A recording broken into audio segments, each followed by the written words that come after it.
السلام علیکم دوستو، آج ہم آپ کو بتائیں گے اللہ کے دیوانے ذوالنون مصری رضی اللہ تعالی عنہ فرماتے ہیں کہ ایک شب آدھی رات کو کوہ لبنان پر میں سفر کر رہا تھا۔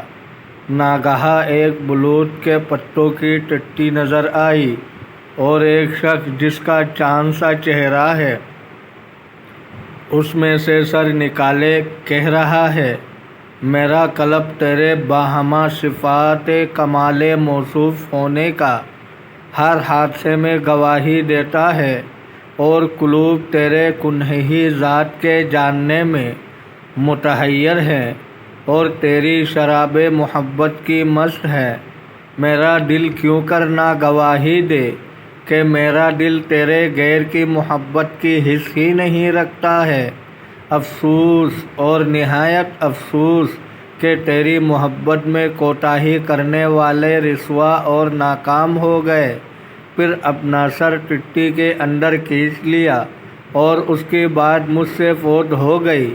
میں یوں ہی کھڑا رہا، جب فجر ہوئی تو اس نے پھر اپنا سر نکالا اور چاند کو دیکھ کر کہا، اے اللہ، تیرے ہی نور سے آسمان میں روشن اور تیرا ہی نور سے اندھیرے میں اجالا ہوتا ہے اور تیرا جلال آنکھوں سے غائب ہے اور دلوں ہی کو اس کی معرفت حاصل ہے۔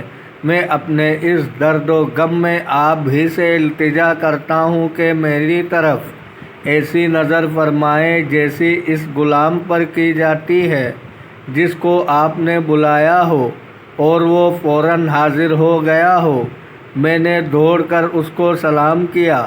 اس نے جواب دیا، میں نے کہا، خدا تم پر رحم کرے، میں تم سے ایک سوال کرنا چاہتا ہوں۔